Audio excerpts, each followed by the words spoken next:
곡물 가격이 오르면서 일반 물가도 덩달아 오르는 에그플레이션 현상이 본격화되고 있습니다. 우크라이나 전쟁과 중국 셧다운이 악재로 작용했습니다. 우크라이나 난민을 돕기 위해 남가주 한인 교계가 나섰습니다. 일부 교회는 부활절 헌금을 전해 기부하기도 했습니다. 고 랄프한 선생의 추모 행사를 앞두고 한인단체 간 갈등이 또다시 불거지고 있습니다. 반쪽 행사에 추모 정신을 훼손한다는 지적이 일고 있습니다. LA통합교육부가 유통기한이 지난 자가검사 키트를 제공했다는 주장이 제기됐습니다. 교육부는 유효기간이 연장됐다고 공지했다고 주장하지만 일부 학부모들은 공지를 받은 적이 없다고 말했습니다. 거짓 정보로 소상공인 급여 보호 프로그램 PPP를 신청한 40대 LA 남성에게 41개월의 실형이 선고됐습니다. 연방법원은 40대 레이몬드 마가나에게 36만 달러를 반환하라고도 명령했습니다. 네, 4월 18일 월요일 이브인 뉴스 시작하겠습니다. 오늘은 경제 관련 뉴스부터 전해드리겠습니다. 곡물 가격이 오르면서 일반 물가도 덩달아 오르는 에그플레이션 현상이 본격화되고 있습니다. 특히 옥수수 선물 가격은 10년 만에 처음으로 8달러 선을 돌파했습니다. 이사면 기자의 보도입니다. 러시아 우크라이나 전쟁으로 곡물 가격이 급등함에 따라 일반 물가가 같이 오르는 에그플레이션 현상이 뚜렷해지고 있습니다. 시카고 상품 거래소에서 7월 인도분 옥수수 선물은 2.6% 상승했습니다. 이에 따라 2012년 이후 처음으로 8달러 선을 돌파한 겁니다. 2012년 당시 이상기온으로 옥수수 값이 역대 최고가인 부채당 8달러 49센트를 기록했습니다. 전문가들은 러시아가 우크라이나를 침공하면서 옥수수 값을 끌어올렸다고 분석하고 있습니다. 전 세계 옥수수 수출량의 5분의 1을 차지하는 두 나라의 전쟁으로 올해 초 부채당 6달러였던 옥수수 값이 8달러를 돌파했습니다. 옥수수 값이 30% 이상 크게 증가한 겁니다. 농가는 우크라이나의 올해 옥수수 수확량이 작년과 비교해 40% 감소할 것으로 전망했습니다.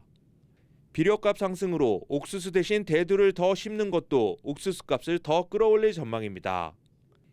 전문가들은 미국과 캐나다 지역의 추운 날씨로 곡물 가격 상승세는 지속될 것으로 내다봤습니다. LA에서 SBS 이사면입니다. 세계은행이 올해 세계 경제 성장률 전망치를 1%포인트 가까이 큰 폭으로 내려잡았습니다. 러시아의 우크라이나 침공에 따른 경제 타격이 주 원인으로 꼽힙니다. 뉴욕에서 김종원 특파원입니다. 세계은행이 기존 4.1%로 잡았던 세계 경제 성장률 전망치를 3.2%로 0.9%포인트 낮춰 잡았습니다. 세계은행이 성장률 전망치를 이렇게 낮춰 잡은 건 우크라이나 사태 때문입니다. 당사국인 러시아와 우크라이나는 물론 유럽과 중앙아시아 지역 성장률 전체가 4.1%가량 급격히 떨어질 것으로 전망한 겁니다. 여기에 중국이 코로나 확산을 막겠다며 봉쇄 정책을 강화하는 상황까지 겹치면서 에너지와 식량, 비료 등 대부분 분야에서 세계적인 인플레이션이 심각해지는 것도 우려스럽습니다. 이를 해결하기 위해 각국이 금리까지 올리면서 특히 개발도상국과 빈곤국의 경제가 직격탄을 맞고 있다고 세계은행은 분석했습니다. 데이빗 멜페스 세계은행 총재는 전쟁으로 피해를 본 우크라이나에 대해 추가 금융 지원 방안을 논의하고 있다고도 밝혔습니다. 현재 세계은행은 우크라이나에 6억 달러, 우리 돈 7천억 원이 넘는 금융 지원을 한 상태고 1억 5천만 달러, 우리 돈 2천억 원에 가까운 추가 지원 절차도 진행 중입니다. 한편 국제통화기금 IMF 역시 세계은행과 같이 세계 경제 성장률을 하향 조정할 방침이어서 우크라이나 전쟁으로 인해 세계 경제가 장기 침체에 빠지는 것 아니냐는 우려가 나오고 있습니다. 뉴욕에서 SBS 김종원입니다. 고유가가 이어지면서 대한항공과 아시아나항공 국제선 항공권에 부과되는 유류 할증료가 역대 최고치를 기록했습니다. 대한항공의 다음 달 국제선 유류 할증료는 이달보다 3단계 오른 17단계가 적용돼 편도거리 기준 최대 25만 6,100원이 부과됩니다. 아시아나항공의 다음 달 국제선 유류 할증료도 17단계로 편도거리 기준 최대 19만 7,900원이 부과됩니다. 네, 부활절 헌금 전액을 기부하고 특별 모금 활동을 펼치는 등 우크라이나 난민을 돕기 위해 남가주 한인 교계가 나섰습니다. 이사면 기자가 취재했습니다. 우크라이나와 세계 평화를 위해 교계 지도자들과 교인들이 기도하고 있습니다. 어제 주님의 영광 교회에서 열린 남가주 교계 연합 부활절 새벽 예배입니다. 교계 연합은 예수님을 사랑을 본받아 헌금 전액을 우크라이나 난민을 돕기 위해 사용하기로 했습니다. 신소를 마치시고 부활의 기쁨을 함께 나눈 모든 기관장님들과 단체장님들께 감사를 드립니다. 이미 말씀드린 대로 오늘 부활절 세배 헌금은 전액 우크라이나 선교 지원금으로 전해질 예정입니다.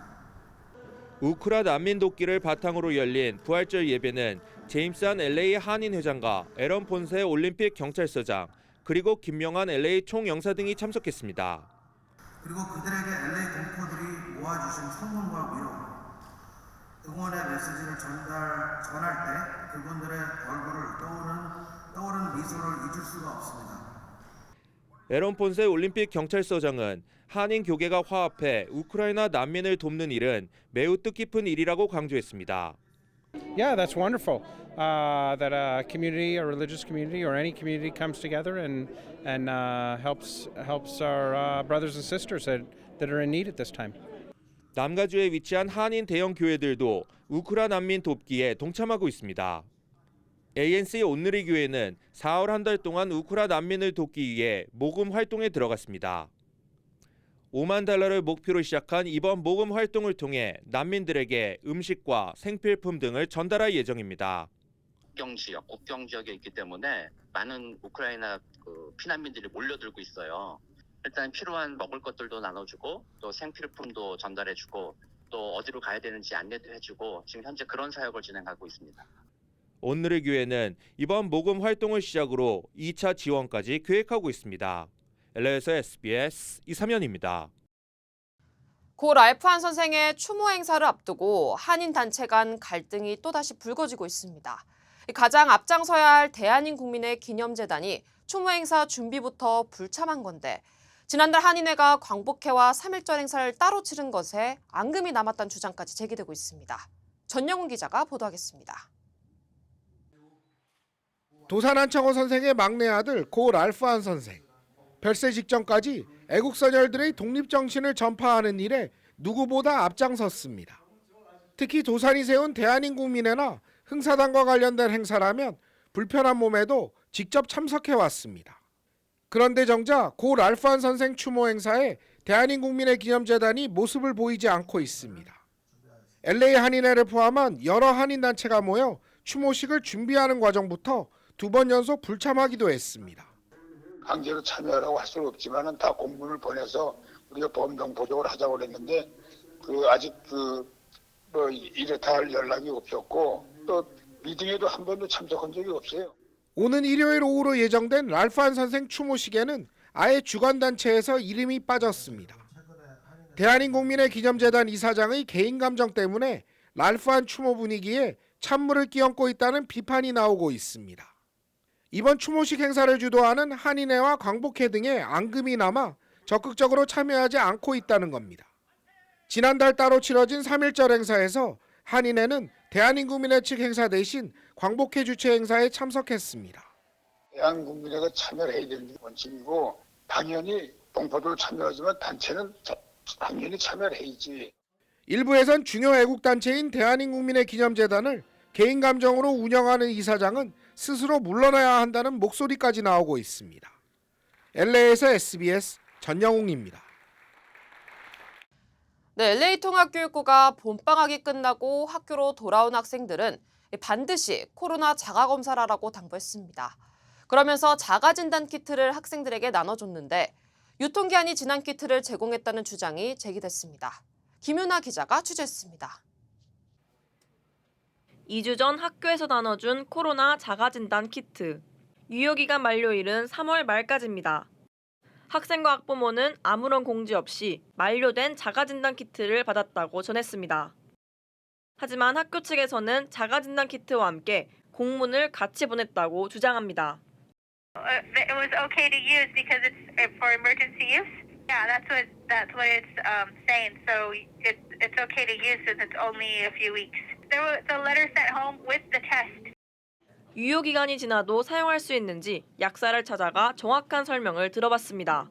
유효 기간이 6월 30일까지 연장됐다는 겁니다. The FDA granted extensions to some of them, so then you would have to just match up the lot numbers. So in this case, the lot number is CP2K. They extended it to June 2022. So then 한인타운 지역교육구장은 각 학교 교장 선생님들에게 공문이 갔지만 그게 전달이 됐는지는 확실하지 않다고 밝혔습니다. 저희가 알고 안전하다고 판단을 하고 그걸 보낸 거였어요. 교육부에서 교원생들 모두에게 보낸 공지는 있거든요. 근데 그 공지가 직접적으로 부모님들한테 갔는지 안 갔는지를 제가 일부 학부모들은 여전히 불안하다는 반응입니다. 유통기한이 지난 거라면 좀 걱정스럽죠. 아이를 가진 엄마로서 정확하지 않을 수 있으니까 아무래도 좀 걱정됩니다. 교육당국과 학부모들 간의 소통 부족이 자가진단 키트에 대한 불신감만 키우고 있습니다. LA에서 SBS 김윤아입니다. 연방질병통제예방센터 CDC가 한국 등 90개 나라에 내렸던 여행금지 권고를 해제했습니다. CDC는 한국을 포함해 영국과 프랑스 등 90개 국가에 코로나19와 관련된 여행 경보를 최고 등급인 4단계에서 3단계로 낮췄습니다. 3단계로 지정된 국가에 대해서는 백신을 맞지 않은 미국인은 필수적이지 않은 여행을 가지 말라고 CDC는 권고하고 있습니다. 네, 부활절 주말 동안 미 곳곳에선 총격 사건이 잇따랐습니다. 10대 청소년들이 모인 파티장에서 총격 사건이 벌어져 2명이 숨졌고 대낮 한 쇼핑몰에도 총격 사건이 발생했습니다. 안상우 기자입니다. 미국 펜실베니아주 피츠버그의 한 주택가. 신발과 옷가지가 도로 위에 널브러져 있고 곳곳에는 폴리스 라인도 설치됐습니다. 현지 시간으로 어제 새벽 0시 30분쯤 피츠버그의 한 단기 임대 주택에서 열린 파티 도중 총격 사건이 발생했습니다. 이 사건으로 10대 2명이 숨졌고 8명이 총에 맞아 병원에서 치료를 받고 있는 것으로 전해졌습니다. It's heartbreaking. I mean, here we are at Easter, and we have multiple families, two that won't see a loved one. 사건 당시 파티장에는 미성년자를 포함해 200명 넘게 있었는데 파티장 안에서만 최대 50발이 발사된 것으로 파악됐습니다. 어떤 이유로 총격 사건이 발생한 것인지는 아직 밝혀지지 않았지만 경찰은 파티장 인근 현장에서 수집한 증거를 바탕으로 범인을 추적하고 있습니다. 하루 전인 그제 미국 사우스캐롤라이나주의 한 쇼핑몰에서도 총격 사건이 발생했습니다. 이 사건으로 쇼핑센터를 찾은 시민 9명이 총상을 입었고 대피 중에도 5명이 추가로 다쳐 치료를 받고 있습니다. 경찰은 사건 직후 20대 남성 용의자 1명을 체포해 범행 동기 등을 파악하고 있습니다. 미국에선 지난 12일에도 뉴욕 지하철에서 총기 난사 사건이 발생해 최소 23명이 다친 바 있습니다. SBS 안상우입니다. LA 카운티에 거주하는 40대 남성이 소상공인 급여 보호 프로그램 PPP 사기로 수백만 달러를 가로챈 혐의로 41개월형의 실형을 선고받았습니다. 연방법원의 스탠리 블룸필드 판사는 피고 레이먼드 마가나에게 41개월의 실형을 선고하고 36만 달러를 반환하라고 명령했습니다. 마가나는 지난 2020년 5월 거짓 세금 보고서를 이용해 PPP를 신청한 혐의를 받고 있습니다. 40명의 직원에게 매달 37만 달러를 지불한다고 거짓 보고하기도 했습니다. 마가나는 실제로 회사를 운영조차 하지 않고 있었으며 신고한 내용은 모두 거짓인 것으로 조사 결과 확인됐습니다. 네, 지난해 3월 한인을 포함한 아시안 여성 8명을 살해한 애틀란타 스파 총격범에 대한 재판이 진행 중입니다. 이 총격 용의자 로버트 에런 롱은 혐의를 모두 부인하고 있는데 변호인 측은 롱은 뇌가 완전히 발달하지 않았다며 사형 선고는 부적절하다는 어이없는 주장을 펼치고 있습니다. 보도에 전영훈 기자입니다. 지난해 3월 애틀란타 지역 스파 3곳에서 한인 4명을 포함해 모두 8명의 여성이 희생된 총격 사건. 살인 혐의로 기소된 총격범 로버트 에런 롱이 5개월 만에 법정에 출석하게 됐습니다. 지역 언론에 따르면 롱은 내일 오전 9시 풀턴 카운티 고등법원에서 법정 심리를 받게 될 전망입니다. 롱은 이미 기소 인정 여부 절차에서 풀턴 카운티 검찰의 기소 혐의를 모두 부인했습니다. 지난해 11월 23일에는 같은 법정에 출석해 1차 심리를 받기도 했습니다. 롱의 변호인단은 최근 의뢰인을 사형 선고에서 면해달라며 24건이 넘는 소송을 제기했습니다. 변호인단은 롱이 범행 당시 21살의 젊은 나이로 뇌가 완전히 발달하지 않아 사형 선고는 적절하지 않다고 주장했습니다. 페니 윌리스 풀턴 검찰청장은 한인 피해자 유가족들의 지원을 바탕으로 사형 구형을 계속 추진하겠다고 밝혔습니다. LA에서 SBS 전영웅입니다. 네, 납치 자작극을 펼친 30대 북가주 여성이 오늘 유죄를 인정했습니다. 용의자 셰리 파피니는 지난 2016년 조깅하던 중 히스패닉 여성 2명이 자신을 납치해 폭행했다고 주장했습니다. 그러나 수사 결과 파피니는 실종 당시 오렌지 카운티 코스타메사에 위치한 자신의 전 남자친구 집에 있었던 것으로 밝혀졌습니다. 검찰은 파피니가 가주 피해자 보상위원회에서 제공되는 보상금을 신청해 $30,000 이상을 받았다며 보상금을 노리고 자작극을 펼친 것으로 보고 있습니다. 파피니에게는 거짓 진술과 사기 혐의가 적용됐으며 유죄가 인정되면 최대 25년과 $500,000의 벌금형에 처해집니다. 네, 뉴스 계속하겠습니다. 일본에서 활동하는 제1동포 혼혈 모델이 일본의 연예계 성폭행 실태를 폭로해 논란입니다. 고현준 캐스터가 전하겠습니다. 일본의 모델 겸 배우 미자라 키코가 일본 연예계의 성폭력 문제를 고발한 뒤에 눈물을 보였습니다. 최근 일본 영화계에서는 여배우들의 성폭력 고발이 이어지고 있습니다. 지난해 키코가 출연한 영화 라이드 오어 다이의 프로듀서 역시 성폭력 가해자로 지목당했는데요. 이와 관련해서 키코는 최근 한 매체와 인터뷰에서 배우가 신체적 접촉이나 노출 장면을 촬영할 때 성희롱 등을 방지하는 제도를 도입하자고 제안했지만 이 프로듀서는 이해하려고 하지 않았다고 밝혔습니다. 그러면서 자신도 남성 감독으로부터 성희롱적 발언을 들은 적이 많다고 덧붙였는데요. 키코의 인터뷰가 화제가 되자 일본 내에서는 관심을 끌려고 그러는 거냐라는 등 오히려 부정적인 반응이 적지 않은 상황입니다. 이에 키코는 SNS 라이브 방송을 통해서 실제로 겪은 일이고 싸워온 것이기 때문에 확실히 말하려 했다면서 절반은 한국인이라는 사실 때문에 더 공격을 받는다고 눈물을 보이기도 했는데요. 키코는 제1 한국인 어머니와 미국인 아버지 사이에서 태어났습니다. 네, 러시아군이 우크라이나 동부 돈바스 지역에 대한 대규모 공격을 시작했다고 젤렌스키 우크라이나 대통령이 밝혔습니다. 유럽과 미국의 군사 지원이 모이는 서부 르비우 지역에도 러시아의 공격이 이어지고 있습니다. 안상우 기자입니다.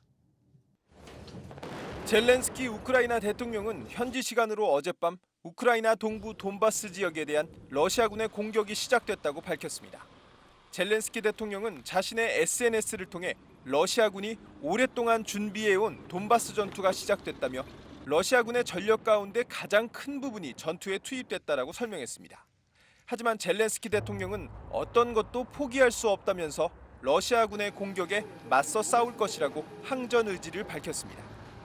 Ми будемо боротись, ми будемо захищатись, ми будемо це робити щоденно. Нічого українського.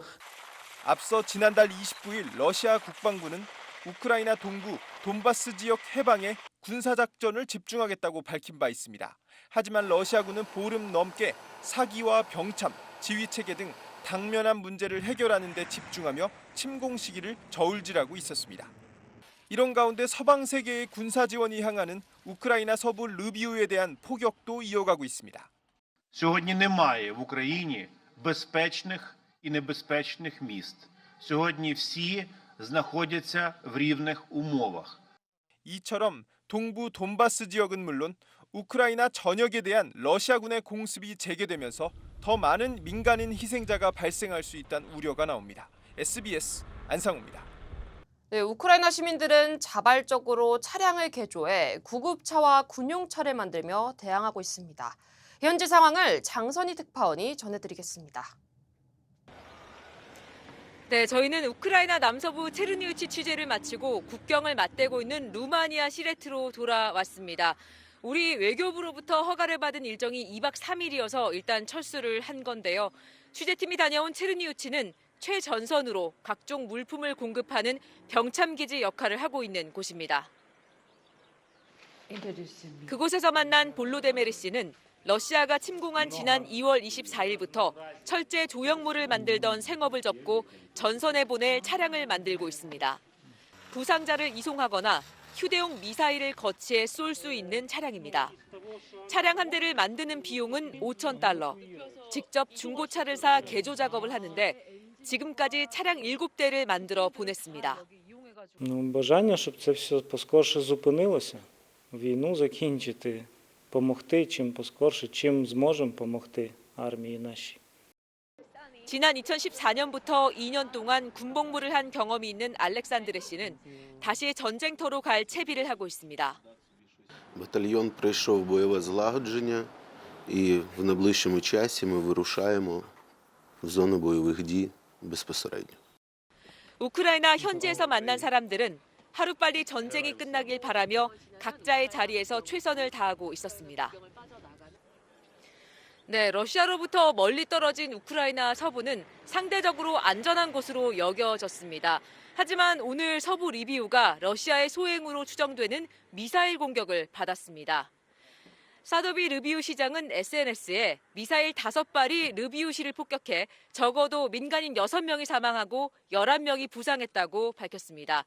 조만간 동부 돈바스 지역에서 러시아와 우크라이나군이 2차 대전 후 최대 규모의 탱크전을 벌일 것이란 전망이 나왔는데요. 젤렌스키 우크라이나 대통령은 미국 CNN 방송과의 인터뷰에서 동부 돈바스 지역을 포기하지 않겠다면서 결사항전 의지를 내비쳤습니다. 지금까지 루마니아 시레트에서 SBS 장선입니다. 네, 한미 북핵 수석 대표가 북한 문제를 논의하기 위해 마주 앉았습니다. 워싱턴 회동 이후 2주 만에 다시 만난 건데 이 북한에 대한 안보리의 단호한 대응이 필요하다는 입장을 명확했습니다. 김하영 기자입니다. 노규덕 외교부 한반도 평화교섭본부장과 성김미 국무부 대북특별대표는 북한이 조만간 추가 도발에 나설 가능성이 높다는데 의견을 같이 했습니다. We also discussed how to respond to future DPRK actions, including a possible nuclear test. 한미 연합훈련이 시작됐고 국내 정권 교체기도 맞물려 있어서 ICBM 발사나 핵실험 등에 나설 가능성도 크다고 본 겁니다.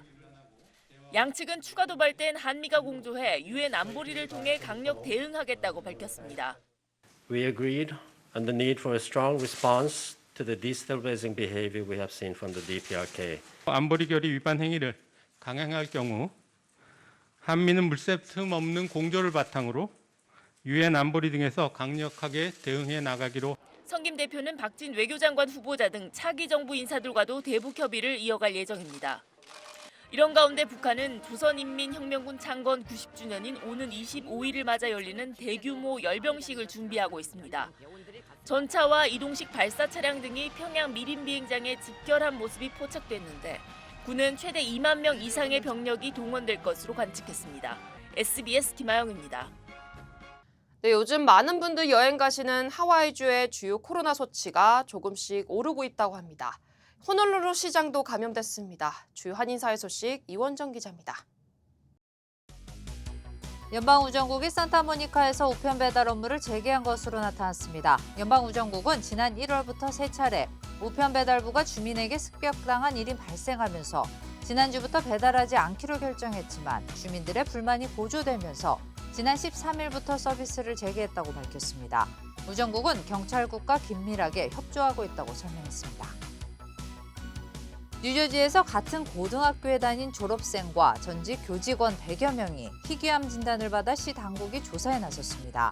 뉴저지주 우드브리지시의 콜로니아 고등학교 졸업생과 전직 교직원 100여 명이 송기 신경집중 등 희귀한 암 진단을 받았으며 이 고등학교 운동장이 방사성 물질에 오염됐을 가능성이 있는 것으로 의심했습니다. 존 맥코맥 시장은 콜로니아 고등학교에서 약 19.3km 떨어진 우라늄 광물 검사 공장에서 방사선 노출이 됐을 가능성을 의심해 조사를 시작했다고 밝혔습니다. 전국에서 고병원성 조류 인플루엔자가 계속 확산하고 있는 가운데 시카고 교외 주택가 인근에서 야생조류 수백 마리가 무더기 폐사해 당국이 역학조사에 나섰습니다. 쿡카운티 산림보호국은 최근 베링턴 인근 베이커 호수에서 야생조류 200여 마리가 죽은 채 발견됐다며 오데오 인근에서 발생한 첫 조류 독감 사례라고 밝혔습니다. 사람이 조류 독감에 감염되는 일은 드물지만 닭이나 오리를 충분히 익혀먹고 야생에서 조류와 접촉하는 일을 삼가할 것을 당부했습니다. 플로리다주가 다음 학년도 수학 교과서 절반을 거부했습니다. 주교육부는 다음 학년도 교육 과정에 포함시키기 위해 제출된 수학 교과서의 41%를 거부했으며 그 이유는 비판적 인종이론에 대한 언급과 공통 핵심 포함 때문이라고 설명했습니다. 이는 미국 역사상 최대 규모입니다. 하와이주에서 코로나 바이러스 감염자 수가 증가세를 보이고 있습니다. 보건국은 지난 일주일 동안 신규 감염자 수가 1,327명으로 한 주 전인 4월 6일보다 4% 증가했다고 밝혔습니다. 또한 현재 코로나 바이러스는 주 감염자의 70%가 BA2 변이에 의한 감염으로 우세종으로 바뀌어가고 있다고 밝혔습니다. 한편 지난 4월 13일 호놀룰루 릭 블랭지아드 시장도 코로나 양성 판정을 받았습니다. 네, 민주당이 검찰 수사권을 전면 폐지하는 법안을 강행 처리하는 절차에 들어갔습니다. 해당 법안은 국회 법사위 소위에 상정됐는데 여야는 오늘 추가 논의를 이어갑니다. 강민우 기자가 보도합니다. 민주당이 당론 추진에 발의한 검찰청법, 형사소송법 개정안이 어젯밤 법제사법위원회 제1소위에 상정됐습니다. 검찰의 수사 기소권 분리를 골자로 하는 이른바 검수완박 법안입니다. 국민의힘 의원들은 관련 법이 개정되면 검찰의 보안 수사가 차단되고 그에 따른 피해는 결국 국민이 볼 수밖에 없다며 추가 논의가 필요하다 주장했습니다. 왜 이렇게 졸속 심사를 해야 되는지 충분한 검토도 지금 못하는 상황에서 회의가 열렸거든요. 그래서 좀 이거는 충분한 시간을 가지고. 반면 민주당 의원들은 비대해진 검찰의 권한이 줄어들면 인권 침해를 막을 수 있다며 윤석열 대통령 당선인 취임 전 강행 추진이 불가피하다고 맞받았습니다. 거부권 행사를 하실 것이 너무나 강하게 추적이 되는 상황에서 지금 어쩔 수 없이 수사기소 분리 법안을 이렇게 지금 급하게 해야 되는 상황이 벌어졌고. 소위에 출석해 여야 의원들과 질의응답을 주고받은 법원 행정처 차장은 신중한 접근이 필요하다고 강조했습니다. 수사 역량 및 전체 형사사법 체계에 미칠 영향, 해외 입법례 및 유사법률 비교 등 재반 사정을 국회에서 면밀히 살펴 개정 여부를 결정할 내용이라고 사료된다. 하지만 민주당 의원들은 국회의 입법 정책적 사안에 사법부인 법원 행정처가 의견을 제시하는 것이 온당하냐며 불편한 기색을 숨기지 않았습니다. 법사위 소위는 별도의 의결 절차를 거치지 않았고 오늘 오후 2시 속개해 관련 논의를 이어갑니다. SBS 강민우입니다. 문재인 대통령이 이른바 검수완박 입법에 반발해 사의를 밝힌 김호수 검찰총장의 사표를 반려하고 직접 만났습니다. 이 소식은 문준모 기자입니다. 문재인 대통령은 김호수 검찰총장과 어제 오후 5시 청와대에서 만나 1시간 10분 정도 대화를 나눴습니다. 면담에서 김 총장은 문 대통령에게 법안 내용에 대한 우려를 설명했고 단순히 반대만 한 게 아니라 대안도 제시했다고 청와대는 밝혔습니다. 문 대통령도 김 총장에 대한 신뢰를 표하고 검찰총장은 현 상황에 대한 책임이 없으니 임기를 지키고 역할을 다할 것을 당부했습니다. 그러면서 검찰총장이 검사들을 대표해서 직접 의견을 제출하는 게 중요하다며 검찰 조직이 흔들리지 않도록 마지막까지 최선을 다해달라고 말했습니다. 김호수 총장을 재신임하면서 사표를 수리할 의향이 없다는 것을 거듭 확인한 셈입니다. 검찰과 국회, 양측에 대한 당부도 이어졌습니다. 우선 검찰에 대해선 국회의 권한을 존중하면서 의견이 질서 있게 표명돼야 한다. 또 국민들이 검찰의 수사 능력은 신뢰하지만 공정성을 의심하는 것도 엄연한 현실이라며 자기 개혁과 자정 노력의 필요성을 강조했습니다. 국회에 대해선 개혁도 입법도 국민을 위한 것이 되어야 한다고 지적했습니다. 검찰의 집단 행동에 대해선 우려를 드러내면서도 검찰과 국회가 대화를 통해 국민 눈높이에 맞는 절충점을 모색해보라는 당부로 해석됩니다. SBS 문주모입니다. 윤석열 대통령 당선인이 기업인과 전직 관료들과의 정책 간담회에서 경제 안보의 중요성을 강조했습니다. 국민의힘과 국민의당은 합당을 공식 선언했습니다. 엄민재 기자입니다. 전직 관료와 전문가, 기업인들이 모인 정책 간담회에서 윤석열 당선인은 경제안보 시대를 철저히 대비해 나가겠다고 밝혔습니다.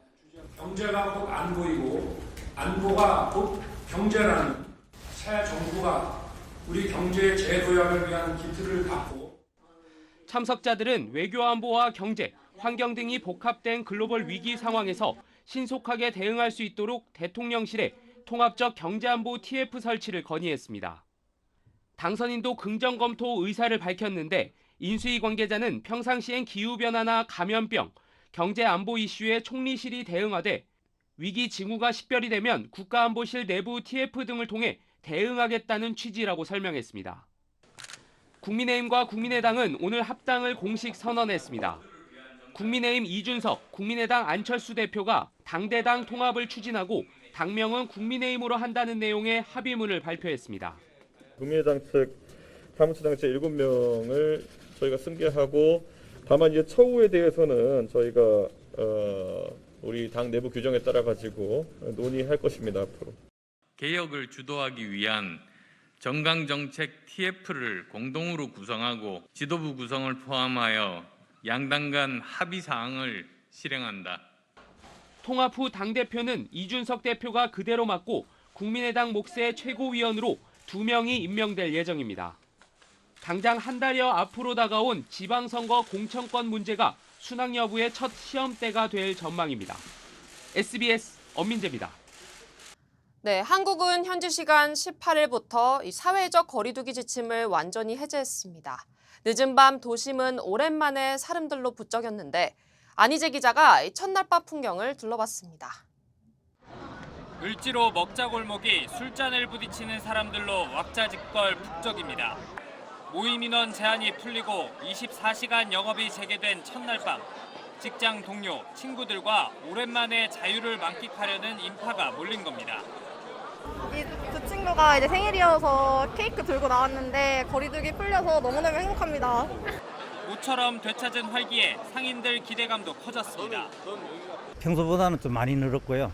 주말이나 이때 되면은 가득 찬 모습을 볼 것 같아가지고 기대됩니다. 자정에 가까운 시각 클럽 앞엔 줄이 길게 늘어섰고 큰길가 식당은 빈자리를 찾기 어렵습니다.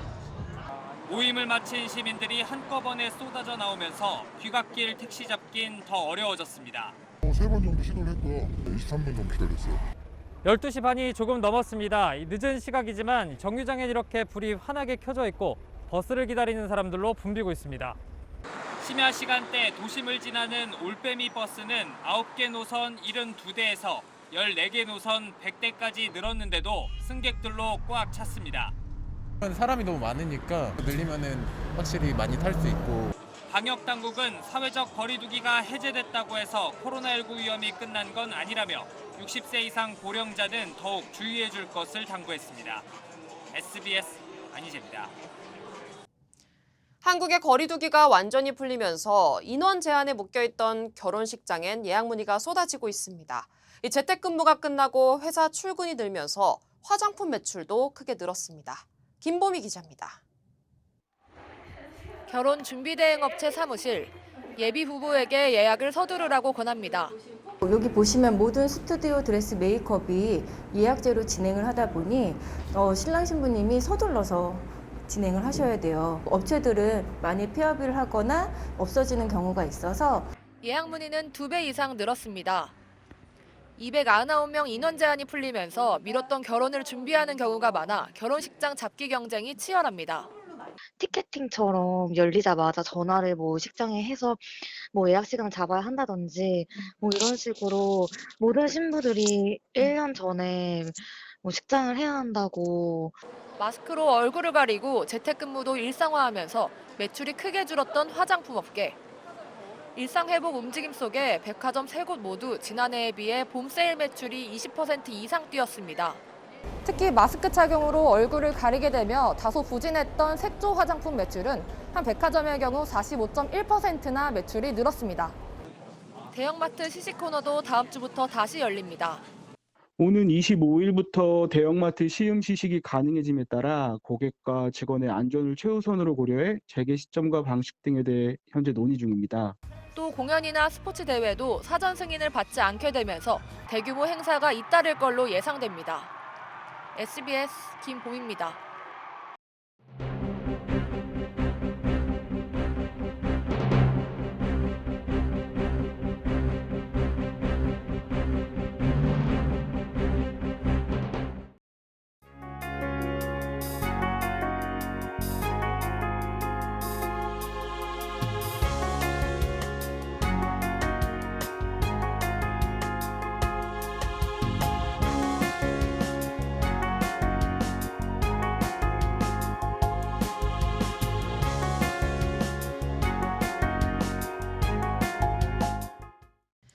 네, 네바다주를 대표하는 연방 상원의원이 라스베가스 콘서트를 성공적으로 마친 BTS와 BTS 팬들에게 감사 인사를 전했습니다.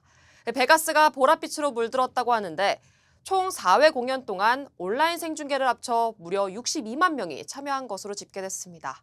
정말 자랑스럽습니다. 뉴스 마치겠습니다. 시청해주신 여러분 고맙습니다.